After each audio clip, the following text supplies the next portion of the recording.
What up, world? R.I.C.H coming right back at you. Let me tell you something right now. This story is crazy, it's disturbing, and it's a prime example of how a situation can spin out of control and leave everybody shaking their head. I'm talking about Sha'Carri Richardson, the golden girl of track and field, the sprinter who brought the swagger back to sprints, the same woman who fought her way through criticism, redemption, and redemption again. She's been on magazine covers, she's been the face of comeback stories, she's been celebrated as a voice of authenticity in women's sports. But this time, we ain't talking about the 100-meter dash. We ain't talking about gold medals or Olympic glory. We're talking about airport drama, real life drama, surveillance footage, body cam footage, public altercation, handcuffs, a 18-hour jail stay. Have no problem with letting you know who I am, having put my hands on him. We had an argument. I will be honest about that, an argument, and that's pretty much it. This right here is new body camera video of the moments before Olympic sprinter Sha'Carri Richardson was arrested at SeaTac Airport last month. You heard her tell police she did not touch her boyfriend, but airport security footage shows her shoving him multiple times before police arrived right here in this corner. Officers were called to TSA security after she pushed him in a packed terminal right outside security checkpoint 4. She was then booked into jail and then released the next day. This week, she addressed what happened on her social media. More than anything, definitely a lot of self-reflection, a lot of understanding of not only putting myself in a compromised situation, but somebody that I have a deep care and appreciation for as well is something that holding myself accountable. Now let's call it like it is. The video don't lie. We saw her put her hands on Christian Coleman multiple times, shoving him, grabbing his backpack strap, slamming him into a pillar. This wasn't some bumping passing. This wasn't no simple verbal argument. This was a physical altercation in one of the most public places possible. The airport, cameras everywhere, security everywhere. When he went to the authorities to say, I need some assistance, she called him a coward right there on camera. Now let's hit pause for a second because this is where it gets real. There's a long, painful history of men being abused by women and nobody wants to talk about that. We're conditioned to think that if a woman hits a man, it's not that serious. We're conditioned to think he can handle it. But let me tell you something. Abuse is abuse. Physical abuse, emotional abuse, verbal abuse, I don't care who you are or how strong you look, it's not okay. And yes, the stats back it up. The National Coalition Against Domestic Violence says 1 in 9 men experience severe intimate partner physical violence. 1 in 9. Yet men are far less likely to report it. Why? Shame, fear, and a society that says man up instead of go get help. Now for Coleman, this was not just about physical contact. This was about public humiliation. This was about being called out, disrespected, and challenged right there in front of strangers. And here's what makes it even more complicated. Men who are abused often don't say anything about it. They suffer in silence. They laugh it off to their friends, or they stay because they think they have to. But Coleman did something different. He went to TSA. He went to the authorities. He didn't strike back. He didn't escalate it. He didn't give her the reaction she was trying to provoke out of him. And let me say this clearly. That took strength. That took discipline. That took a level of restraint that most people, man or woman, simply do not have. He could have lost his temper. He could have ended his career. He could have turned that airport into a crime scene, but he didn't. And I know some people are going to say, oh, he's a coward for not defending himself. Those people are wrong. 100% wrong. If he had laid one hand on her, we wouldn't even be talking about Sha'Carri right now. We'd be talking about Christian Coleman arrested for assault. His image done. His career over. And here's another layer that people are missing. This wasn't just about two people arguing. This was about power, control, dominance. When she called him a coward, it wasn't just an insult. It was an attempt to force him into a reaction. Now, let's talk about her apology. She went online talking about how she never runs from her demons. She's seeking counseling. But did you notice what she didn't say? She didn't say, I was wrong. She didn't say, I shouldn't have put my hands on that man. She didn't say, I'm sorry for what I did to that man. And to me, that's the problem. See, apologies without accountability are just words. Empty words. Words designed to save face, not words designed to fix the damage. If you're comfortable enough to shove somebody in front of a TSA officer, if you're comfortable enough to yell coward while authorities are standing right there, you've done this before. So I'm left wondering, what has happened behind closed doors? What other incidents have never been filmed? How long has this been going on? See, this is why we have to have a larger conversation about abuse. And yes, that includes women aggressors. This ain't about gender. It's about respect. boundaries, and safety. For men in this situation, you got options. Walk away, go get help, protect yourself legally and physically without crossing that line. For women in this situation, understand this. You do not have a pass to put your hands on a man just because he's a man. And if you think you do, then you part of the problem. Coleman did the right thing. He kept his composure. And in a world that constantly tries to bait men into losing it, he refused to take the bait. Now, I hope Sha'Carri gets the help she says she's seeking. I really hope she learns from this, because talent and fame don't excuse behavior like this. But for everybody watching, if you're in a relationship that looks like this, if you constantly being disrespected, if you constantly being provoked, leave. I know it's hard. I know there's love. I know there's history. But there's also peace. There's also safety. There's also a life you can have that does not involve this type of drama. And trust me, that's a race worth winning. What up, world? Established Rich coming right back at you. Ladies and gentlemen, I need everyone to hear me clear on this. Drake has lost his damn mind. We're not talking about lyrics. We're not talking about sales. We're not talking about chart positions. We are talking about a man using a courtroom to go after another man's children. This is not a joke. Drake and his legal team are now officially forcing Kendrick Lamar to prove that his own children are his. This entire court case between Kendrick Lamar, Drake, and UMG has just gotten uglier, because a few moments ago, it has just been confirmed that Drake and his legal team are now requesting documents to prove that Kendrick Lamar is the father of his own kids, and to also prove that he never ended up doing anything to his wife Whitney domestic abuse-wise. Now, as you can see right here, this is the specific document that Drake and his legal team sent out to Kendrick Lamar, with it saying from January 1st, 2014 to present all documents and communication relating to allegations of domestic violence, violence against women, and other forms of violence committed by Kendrick Lamar Duckworth. It just gets a lot worse, because Drake is also now forcing to prove that Kendrick Lamar's own children are his and not his manager Dave Free, which he was spreading that rumor about during their beef. Now, what makes this entire situation so much more crazier is that if this all ends up being true or false, this would mean that the Heart Part 6 by Drake wasn't even an accurate track, because in this track, Drake accuses Kendrick Lamar of having children that aren't his. But if Drake is now forcing Kendrick Lamar to prove it, that would mean that Drake was unsure. It's my entire situation, though. Crazy stuff is now happening between this Drake, Kendrick Lamar, and UMG whole court case. So Drake now ordering Kendrick Lamar to prove that his own children are his, and that he never did anything to his wife Whitney, was Drake accused in the beef. Yes, you heard that correctly. Drake's legal team is demanding documents on Kendrick Lamar's kids and on his personal relationships from January 2014 to present. Every allegation of domestic violence, every piece of information on Dave Free and his connection to Kendrick's children. Now listen, I don't care who you are. I don't care what you think about Kendrick. That is crossing the line. In hip hop, there was a code everybody understood. Battle as hard as you want. Go for the jugular. But family and kids, that was off limits. That was sacred territory. The moment you go there, it's no longer a rap. It's personal. It's blood deep. And once you step over that line, it's no coming back. Drake used to be the coolest guy in the room. Black Americans rock with him. The clubs rock with him. The charts was his home. And the radio belonged to him. But slowly, he left home. First it was Memphis. Then Atlanta. Then Jamaica. Then the UK. Nothing wrong with influence. But when you leave home too long, the base forgets you and the culture moves on. Now he's chasing, he's imitating, he's borrowing from everywhere but where he came from. And now, instead of proving himself on the mic, he's digging into another man's family tree. This is the truth. Drake is no longer making music for Black Americans. He knows his reputation is shot, and he knows the respect is gone. Instead of rebuilding the trust, instead of proving himself to the culture that built him, he checked out. He chose to make his music for someone else. And that's why none of his recent songs have stayed in the top 10. Not because they're bad, but because people see him different. The perception has changed 1,000,000%. He ain't the cool guy no more. He's the corny guy playing dress up, pretending he won a war. And every time you hear him now, it's the same story. He's whining about the laws, complaining about people switching sides. He talking about how his karma is good, how he ain't never did nothing wrong to nobody. Really?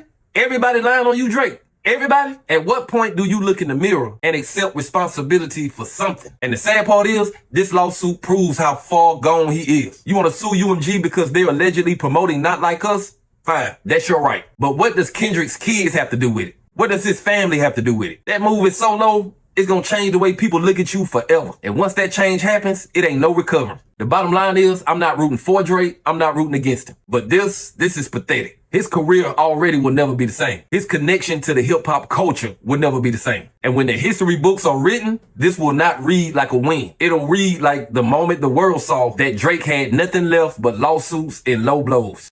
What up, world? Established Rich coming right back at you. Let me tell you something. This one right here, This one hits me in my chest. It hits me in my spirit. And it should hit you too. Now let me break it down for the people in the back. Chicago, August 13th, 2025. Kevin Watson, Tug, 42 years old. A man with people who loved him. A man who had a presence in his neighborhood. A man who, on that day, was just sitting in his car, live streaming. Just sharing a moment with his followers. No big spectacle, not bothering anybody, not causing a scene. And then, Evil walks up. You can hear him on live. What's up, bro? What's up? Kevin steps out, and in that split second, whatever was about to happen, it happened fast. There's a struggle, one shot, and then silence. Kevin Watson's life, gone. And for what? A chain? Now, I don't care if that chain was worth $10 or $10,000. That is not the point. The point is that the man who pulled the trigger thought that chain was more important than Kevin's life. Watson's murder has already been viewed nearly 2 million times on Facebook as he was killed in the middle of his Facebook Live. In that video, you can see him getting out of his car before hearing a single gunshot fired,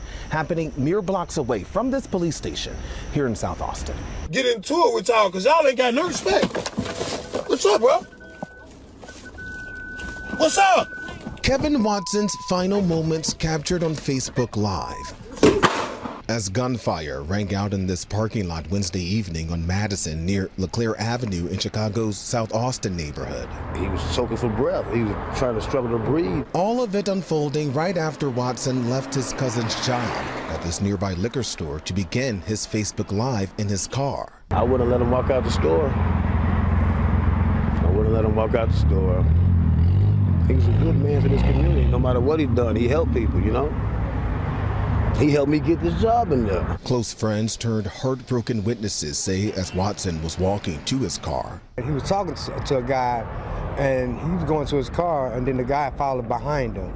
So when the guy followed behind him, pulled a gun on him. So he was trying to wrestle with the gun, and the gun went off. Police say the 40-year-old was shot in his chest. I rubbed his palm and I squeezed his hand. He wouldn't squeeze back.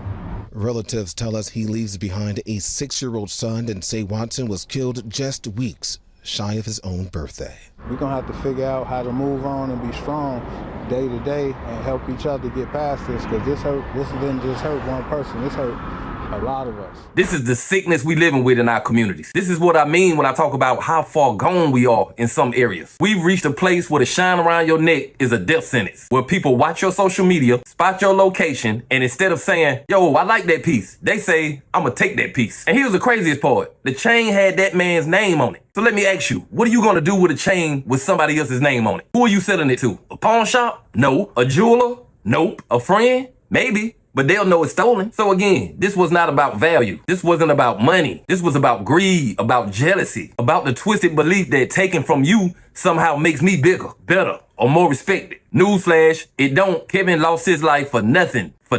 And if you ever been to a murder scene, if you've ever stood with a grieving family, then you know what I'm talking about. That chain is not on a neck. It's not in a club. It's not shining under lights. It's sitting in a plastic evidence bag in some police station while a family sits at a kitchen table trying to figure out how to pay for a funeral. And here's the part that really gets me. This new. Back in the day, we lost people over starter jackets, over Jordans. People got jumped for Walkmans, Discmans, even leather medallions back in the day. We said it was senseless then, but here we are, decades later, and it's still happening. Now, I don't know if Kevin was trying to give it up or if he was fighting for it, but I do know this. He should have never even been in that position. And you can tell people all day, keep your head on the swivel, to move smart, to protect themselves. But when someone decides today is your day, sometimes there's nothing you can do. The bigger tragedy, this would not be the last time we see this. You showing people where you are, you showing people what you have, and you showing them the exact second to come and get it. And for the people who watching this thinking that could never be me, it can. It's not always about you doing something wrong. Sometimes it's just about you having something somebody else wants. And when that desire meets desperation, it's a deadly mix. Kevin Watson should be alive today. Instead, he's a headline. He's another name we add to the list of black men taken too soon from nonsense. We've got to start valuing life over possessions. We got to start teaching these youngins that no chain, no pair of sneakers, no watch is worth ending a life or losing yours. And that ain't me being corny. That's me being real. Because every time this happens, we lose more than one life. We lose the victim. We lose the shooter to prison, families destroyed, communities shaken, and for what? If that's where we at in 2025, then we got work to do. A lot of work. What up, world? R.I.C.H coming right back at you. Ladies and gentlemen, let me make this crystal clear from the start. Donald J. Trump ain't playing. When a man stands in front of the world and says he's sending 800 National Guards to Washington, D.C. to clean it up, and then name Chicago, Los Angeles, Baltimore, and Oakland as next in line, you better believe he's serious. This is not rhetoric for applause. This ain't no soundbite for television. This is a direct signal, and the target is clear. If you think D.C. is the end of the list, you fooling yourself. If you think your city ain't on his radar, you dreaming. Because the second he moves into one city without significant pushback, he's gonna feel emboldened to move on to the rest. Monday morning, President Trump announced he would be deploying the National Guard in Washington, D.C. to crack down on crime. But it was his later comments about other major cities that he sees as problematic that caught the attention of local leaders. And then you have, of course, Baltimore and Oakland. We don't even mention that anymore. They're so far gone. We're not going to let it happen. We're not going to lose our cities over this. The president seems to suggest he'd potentially consider extending the deployment of the National Guard to Oakland. This follows last week's report from the Major Cities Chiefs Association that shows violent crime has significantly decreased in Oakland. In the first 6 months of 2025 compared to 2024, homicides in Oakland were down 21%, assaults down 18%, robbery down 41%, and rape down 24%. Only arson saw an increase up 9% from the same period last year. Oakland Police Chief Lloyd Mitchell praised that progress in a news conference Thursday. We want people to understand that while we are a major metropolitan city and there's going to be a certain level of crime, crime is going down. People are starting to feel safe.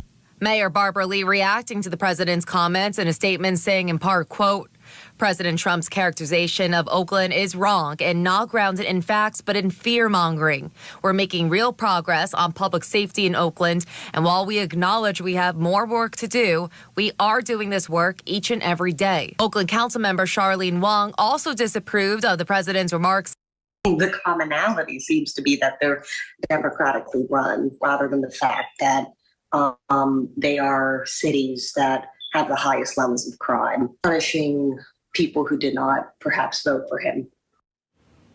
Now, Wong also noted that many residents are already fearful due to the National Guard's presence in immigration enforcement, asking the president instead to invest in local law enforcement, which knows the community better, instead of slashing federal funding. Now, I'm speaking directly to my young brothers and sisters who in them streets. This ain't me judging you. This is me warning you. If Trump can roll into D.C. under the banner of fighting crime, there is nothing from stopping him from rolling into Chicago, into Atlanta, into Brooklyn, into Compton, into Oakland. Understand this. The laws are already shifting against you. They already talking about getting rid of youth reduction sentences. They talking about getting rid of the laws that give first-time offenders a break. The climate is changing and the leniency is disappearing. And when them troops roll up in your city, they ain't coming to talk. They coming to make arrests, enforce curfews, and hand out charges that stick for decades. Do you understand how dangerous this narrative is right now? They have the statistics locked and loaded. Judge and Attorney Pirro already put the numbers out there. 29 black people under the age of 19 murdered in D.C.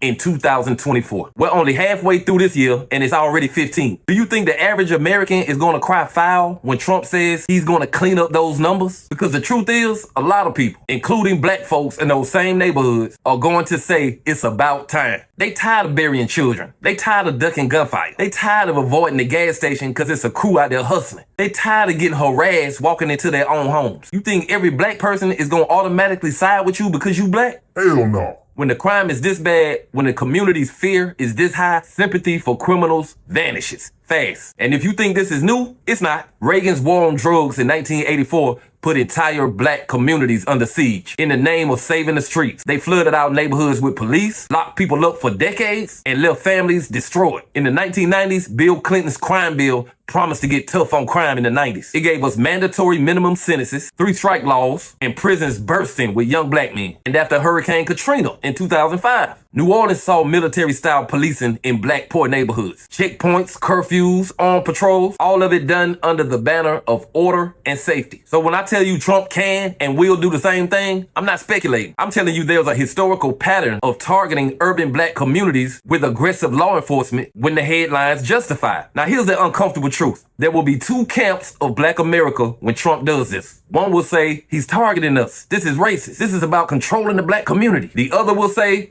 good. I want my block safe. I want the drugs gone. I want my grandma to be able to walk to the store without being scared. And both of them will feel justified. We've got people defending the right to hang out on the block all day while also complaining about the property value and the violence. You can't have it both ways. There's a woman in Baltimore right now who can't sell her house because of 10 to 12 guys posted across the street hustling. The realtor straight up told her, I can't sell your house with this happening out front. That's the reality. We got law-abiding citizens living in fear, but not speaking up because of some misguided loyalty to skin color. Crime is crime, no matter who commits it. Let's be clear. Trump's move in D.C. is completely legal. Why? Because D.C. is not a state. It's a federal district. The president runs the D.C. National Guard. He can take over the police force. He can deploy federal troops into that district without asking anybody for permission. Now, he can't do that to the same extent in the states, not without going through governors or declaring an insurrection. But we've seen him challenge that before. He tried to send thousands of troops to Los Angeles during the protests. California sued him. The courts got involved. But the fact that he's willing to push the legal limits tells you he ain't scared to test it again. If the courts give him an inch, he's going to take a mile. And your neighborhood might be next. Listen, Trump has already told you his hit list. Chicago, Los Angeles, Baltimore, New York, and Oakland. That's just a start. He's telling cities to self-clean, and if they don't, he'll do it for them. And the question is, are we going to clean up ourselves, or are we going to wait for soldiers to come in and do it for us? You don't have to like Trump. You don't have to support him, but you better understand him. He's a man who will use force,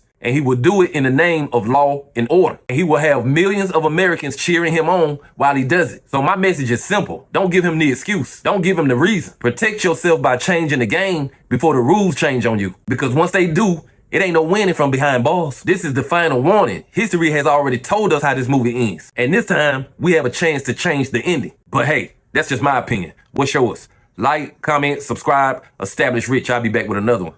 Peace.